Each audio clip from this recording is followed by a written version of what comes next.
Welcome to the Proptech Pulse podcast, your inside look at the world of real estate technology. I'm your host, Kyle Hunter, here to guide you through the latest trends, expert insights, and game-changing tech shaping the real estate world. This is your go-to source for staying ahead of the ever-evolving industry. Let's dive in.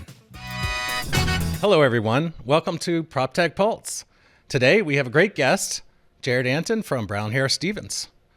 Jared, I'd love you to introduce yourself and tell us a little bit about what you're doing in New York. Yeah, thank you for having me. It's great to be here in sunny and warm Las Vegas. It's been quite the winter in New York City this year. Extra snowy, extra cold. So getting out into the desert heat is certainly nice.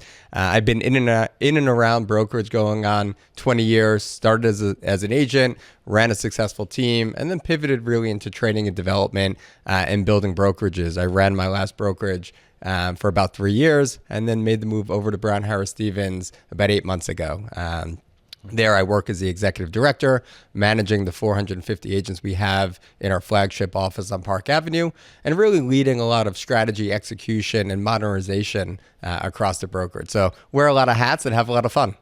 Oh, that's great. No, I've had the opportunity to go to New York a couple times this year, and yep, it sure was cold. That's for sure. Yep. But Jared, I'd love to understand, with your background, how have you seen technology change in the real estate space over your, multiple years in the business and multiple companies? Yeah, so technology has changed so rapidly, but I think what's more important, where we should actually start, is how people are interacting with tech, right? And what we expect tech to do.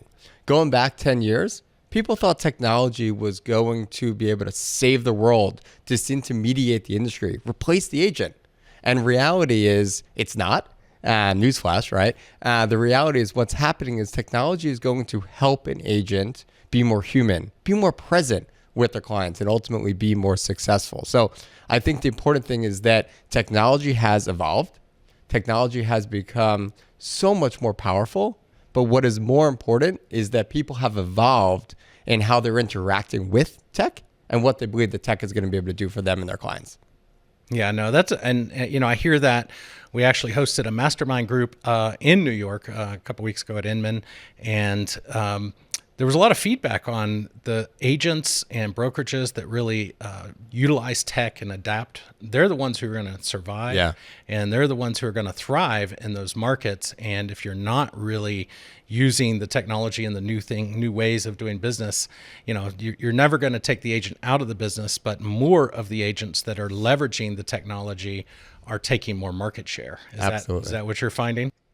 We're definitely seeing a flight to quality, right? Where there are going to be more transactions handled by fewer agents. So fundamentally, agents need to figure out how do they do more with less time. And technology is a great way to be able to delegate and elevate. It operationalizes the back end. Having an incredible CRM is a necessity because you need to be able to take the mental load off of who do I follow up with and when, and be able to actually spend that time following up with the people at the right time. So being able to make sure that you're operationalizing your business is the only way that you will be able to delegate yourself. Otherwise, you're putting all these barriers in place about limiting how successful you could be.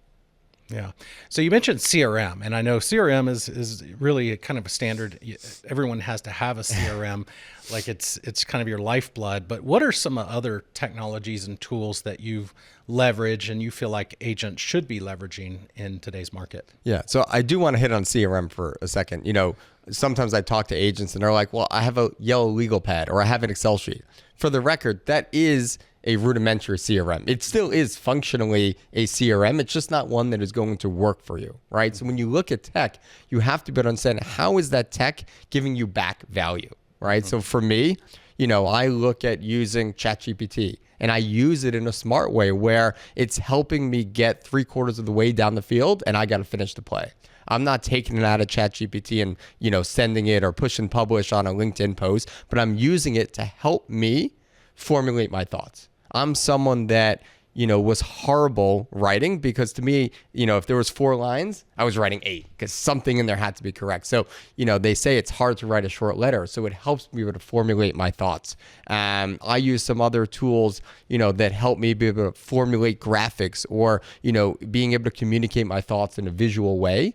So you have to be able to look at the pieces of tech and really understand, okay, what do I want to achieve, or where are my challenges, and then how do I solve for them? And you no longer have to try to find the person that may have the skill set. You can now try to find the piece of technology that could offer that same value. Yeah, no, I mean, you mentioned ChatGPT and a couple other AI. So obviously it sounds like you're adopting that. And, that a lot of the sessions and a lot of the industry news is all about AI. And it is very powerful. And I know that, having, putting your thoughts in, to your point, you can really overwrite things, or you can do things where if you just plug in your thoughts into one of these models, it helps you formulate to, eventually gain business, but also just understand, how things are changing, how to communicate with agents better, and streamline your thoughts. So, I mean, I think it's something that at Lone Wolf, we certainly think about very closely, and how do we incorporate that into our full suite in a smart way that actually produces something for the agent, does something of value to take either what you're doing away, or, can help supplement what you're actually, having to do on a day in, day out basis. And so that's, again, CRM, and that again is your lifeblood. What are some other things that you would use in, your market? Yeah. So you need a really good market intelligence platform, right? In New York, we operate off of an MLS. So we don't have a traditional MLS. We have a lot of different local prop tech players that are solving a void in market intelligence. So, we work with a handful of tools that are really helping us be able to get smart with the data, smart with what's happening from an inventory. And because we work in a 3-dimensional city, we work within buildings, right? Or, akin to subdivisions. Some of our analytical platforms have a lot of AI built in. Some of the other really important things is making sure that you have a marketing suite so that you can generate really good, really compelling marketing at scale. And if you can layer that in with an email marketing suite that delivers personalized content at scale, and this doubles back to the CRM, making sure that you're tagging your contacts accordingly, that you're able to group them so that if you know that these 5 people are looking in this neighborhood and these 10 people are looking over there, you're able to leverage, through plug and play providers, the right data and deliver hyper-targeted, personalized communication at scale. What that's going to do is it's going to drastically increase your response rate. It's going to drastically increase the engagement and the click-through, and it's going to make the person feel like you took the time to deliver that to them. And everything that we're doing is about creating a feeling, creating an emotional response in the person whom you are communicating with or trying to communicate with, so that it inspires them to take an action. So that's where this technology is working. Is you cannot forget that at the end of the day, everything we do is a human business. It's a people business, right? And one of the most important things that I say to clients is this: you can have the best systems, you can have the best tools, the best technology, but if you don't know the right people, you're not going to succeed to your full potential. Yeah. And to the person that knows everyone, if you don't have the right systems, the right tools, the right processes to scale yourself, you won't be able to fully serve all the people that want to be served by you. So it is a double-edged sword. You need to have both sides of that coin between knowing the right people, because real estate is a contact sport, just like football, and you need the right systems, the processes, the right tools to make sure that you can, delegate and elevate your business. If you can't do that, you are selling yourself short on either end of that spectrum. Yeah, no, absolutely. I was actually a son of a broker, and my dad always said, real estate's a belly-to-belly business. And I feel like that still resonates to a certain extent. Like, people want to actually talk to you and be with you. It's a very social business, and incorporating technologies, changed a lot, but you still getting in front of them and making that personal connection, like you said, is, still important. And by the way, when you started saying son of a, I didn't think broker was what was going to come out of your mouth right now. Still SOB. No. But yeah, how are buyers and sellers adapting? Like, are they changing the way that agents are processing as it relates to technology? Like, are you finding them more tech savvy and like pushing the envelope on the things that they're asking for, or how's that changing? So it depends. Part of the issue is that buyers and sellers infrequently purchase and sell real estate, right? That is part of the reason that it is so difficult to change the behavior in the sales cycle, because it is an infrequent behavior. It's not like buying a pack of gum where you're doing it, every time you go to the airport. Because people do this so infrequently, they're not used to it. They may not even remember the last time that they did it. I think there's some generational shifts where the next generation is so used to buying and selling things online that they're expecting certain things. But I think that they're also realizing, sometimes not early enough in the process, that they need hand-holding, right? The job of an agent has drastically changed from being the gatekeeper to information, right? People didn't know what was out there, so we needed to be able to show them. Now, our job is almost harder in the fact that we now need to be able to synthesize the information. We need to narrow down the noise, narrow in and create that focus. So our job has changed, and we need to meet that. At the same time, there's this generational shift where consumers are used to, one click on Amazon, but you can't and shouldn't buy real estate that way. So it becomes this sort of delicate dance where the agents have to adapt, the consumers have to adapt. And it is interesting that we do see, consumers that may be later in their circles of friends of buying or selling, and they've seen what their friends have gone through, and we're getting very intelligent questions from them, because it's clear that they're like, hey, they had 4 people. They're like, hey, we made all these mistakes. Like, don't do these kind of things. And that's interesting. And an educated consumer is sometimes the best consumer, and I like working with that. But yeah, we have to understand where the expectations are from the consumers. Are they realistic or not? Yeah. Well, and I was actually thinking about this a couple days ago and looking up some stats, and NAR, it's actually the highest number of agent usage for transacting real estate in the history. Mm-hmm. So I think all but 4% of transactions, even with all this technology. And I think you said something very important, and that is it's infrequent. It's an infrequent purchase, and it's still one of the biggest purchases. And unlike something that happens over and over where you get used to it and you kind of know the ropes, things change. So if you're not buying a house but every 7 years or 8 years or whatever the time frame, there's a lot of scary things that can happen. And so with all the technology in the world, they're still going to need that realtor, that representative, to help them through that process, and to make them feel more comfortable in, many times making the biggest purchase of their life. So I can see where that resonates. So, one of the challenges, I think, when you're working with 450 agents, that's a lot. And so you have a lot of different personality, skill sets. How do you look at adoption of technology? I mean, you probably provide things to them, and, the whole idea is to get them more productive. Right. So when you are rolling something out or doing something, tell me through how you actually get them to start using whatever you're giving them. Enjoying the Proptech Pulse podcast? Don't miss a beat. Hit the subscribe button and stay in the loop with all of our latest episodes. And hey, if you're loving the content, leave us a review. It really helps us grow and reach more real estate pros like you.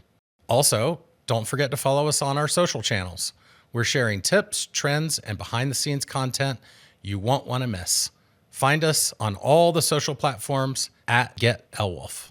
Well, I think the first fallacy is that 100% adoption is the goal. Yeah. It's not, right? The goal is making sure that you have the right agents adopt the right tech. So when we look at our tech stack, and this is part of the change that I'm trying to usher in at our company right now, is there's 2 buckets. You have your core tech stack that is a requirement that everyone must use, right? So your email system, great. We got to use this email system. You got to get paid, this way. So there's 2 places where a firm will have pretty much 100% adoption: emails and how to get paid with accounting. Everything in between is a crapshoot.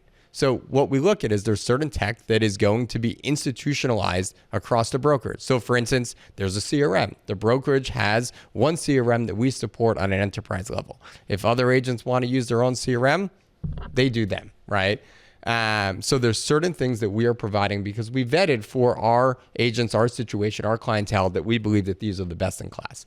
And then we want to make sure that we have a suite of different tools that are right for different type of agents. So if we have agents that are focused on the buy side, if we have agents that are focused more on prospecting and trying to win more listings, these are a different set of tools. So what I'm trying to usher in is being able to create these different buckets where agents can opt into different technology suites, and that we're trying to make sure that we're always looking at the newest technology that's out there, that we're trying to do some beta tests and adopt it. We're not trying to roll out, firm-wide or enterprise agreements, but we're trying to say, okay, for these types of agents, this product is going to be able to fulfill it. Or if I'm looking at a new piece of technology, what is the use case? What's the issue? What's the problem that it's going to solve? And what are my agents, or who are my agents that are going to be able to benefit from that? And that's the way that we start, because it's more manageable. Because what then happens is when you start hearing from the agents that are using the field that they're seeing value. Hey, it got me this deal or that deal. Or hey, it got me in touch with Bob, Sam, or Sue, who I never would have remembered to reach out to.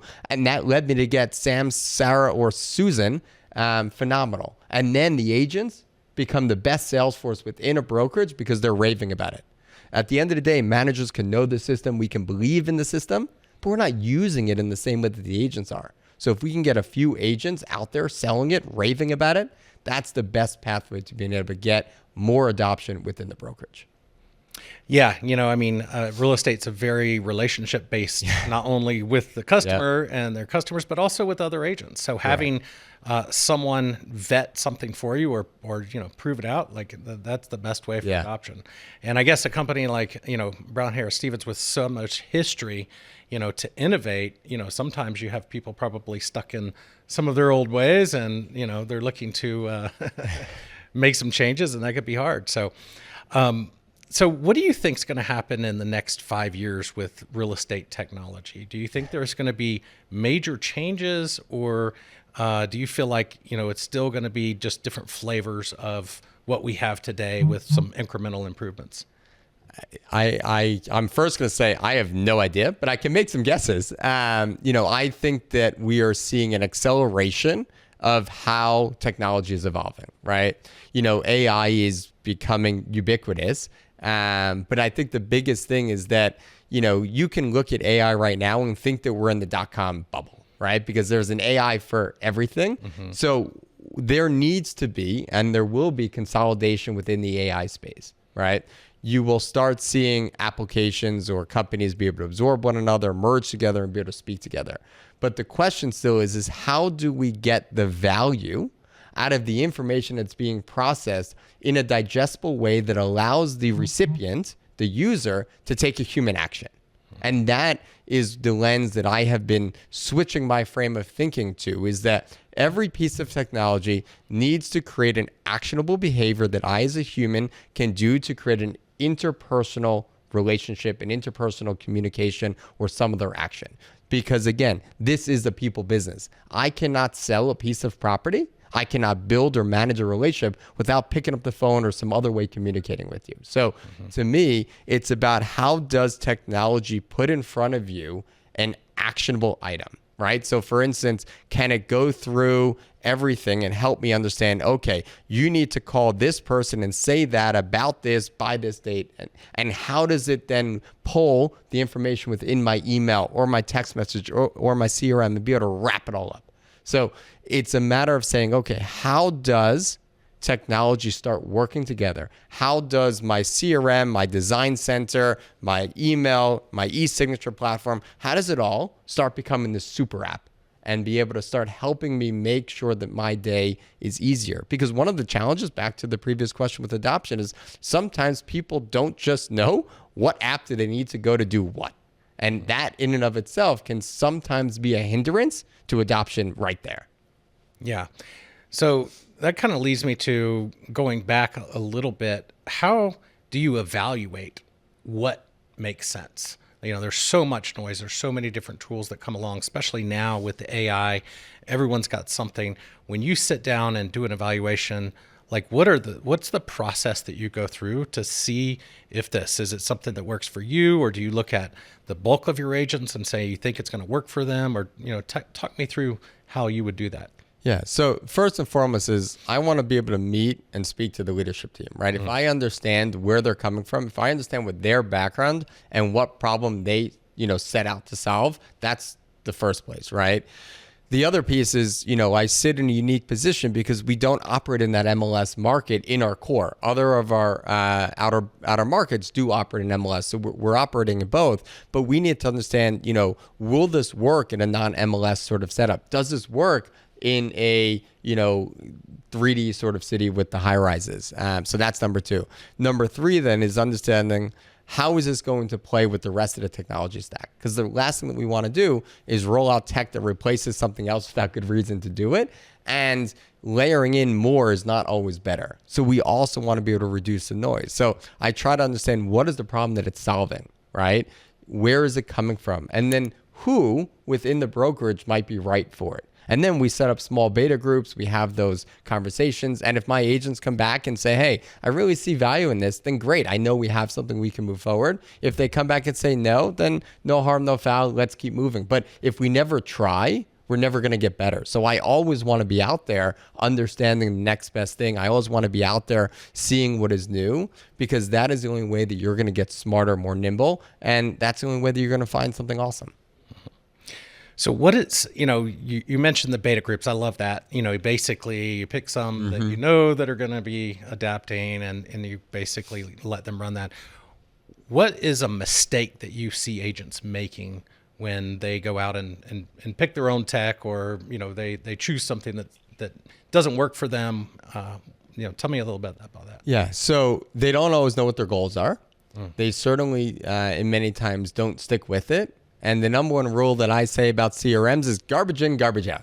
If you don't feed it, you're not going to get anything out, right? The way that I coach agents right away is I say, you're not ready to adopt it if you don't treat it like a doctor who writes their notes after every patient visit. Not at 5 o'clock when I'm ready to sign out and go do whatever, that I'm like, ugh, now I got 30 minutes of work to go and update my CRM. If that's your mentality, you have fundamentally failed. You're not ready to adopt it. So the agents need to not bite off more than they can chew. They need to understand how it fits into their business and process. If this is successful, their life or their business will do X, right? And then they need to make sure that they're using it in a productive way that is going to add value to them. If they're not ready to do those things, they're going to start and stop, and it's just going to be a waste of time and effort, and in many cases, money as well. Yeah, no, that's certainly, you got to use it. You got to use it. That's the number one thing, that if agents are just buy a bunch of things, right. buy a bunch of software, you might as well just cancel your credit card every year, right. And get all that stuff that you're building off of there. So, so I guess one last question for you: how's the real estate market in New York going to turn out in 2026? The real estate market in New York has been doing really, really well for all things considered. The market moves counter-cyclically to the national market, so we don't have the same inventory glut that the rest of the country does, and our prices now are starting to increase. I write on my LinkedIn weekly, monthly, and seasonal market updates. In fact, I think I'm on 315 weeks in a row of writing a weekly market update. Something I started in the early days of COVID has now turned into something that is one of my favorite things to do each week. But the market's really interesting because we had our previous peak in 2016, and then we were faced with the SALT cap limits. We were faced with some other legislation effects, and some of the effects with foreign capital flowing in from China that led our market into about a 4 to 5 year sort of slow decline from a price perspective. And the market was starting to rebound right before COVID. And then obviously COVID happened. In the early days, people thought it was a density issue. We realized very quickly COVID is not a density problem. And our market started to claw its way back. We are doing really, really well. There were some concerns around Mamdani. Those concerns obviously did not materialize. And our market is humming along where we're seeing really good, sales volume. We're seeing above average contract volume. It's really interesting because we've had an abysmal winter, right? The west of the country was warm and not snowy. The Northeast was as cold and as snowy as it's been in a long, long time. And what we saw is that it didn't really hinder buyer demand. What it did do was keep homes off the market. So we've had a more competitive market because we've had a lack of supply, and we're seeing now prices start to increase. We're seeing some annualized appreciation, and we're seeing a healthy market now that interest rates have come down just below 6%, or at least as of taping. So the first time in 3 years are sub 6, and the world is moving on. And the other really interesting thing about our market is that our holding periods are a lot shorter than the national average. They're 4 to 7 years. Because it's so expensive, you buy by bedroom size. You're not buying a 4-bedroom house you can grow into over the next 10 or 15 years. So we also have a larger prevalence of adjustable rate mortgages. So people that bought in 2020 or 2021, their adjustable rates are resetting. They're aging out of their property. They're ready for more space. And that's what I'm really excited to see, that turnover, where we'll have motivated sellers. We're going to have motivated buyers, and our market's really doing, its thing. Yeah. Well, that's very optimistic. I love it. Jared Antin, thank you for joining today. Thank you. Happy to be here. Appreciate it. Thanks for tuning in to the Proptech Pulse podcast. Looking to take your real estate game to the next level? Check out our cutting edge tools. Visit lwolf.com to learn more and see how we can help you succeed. I'm your host, Kyle Hunter, and I'll catch you next time as we continue exploring the future of real estate together. Don't forget to subscribe, leave a review, and stay connected. Until then, keep innovating and thriving in the world of real estate.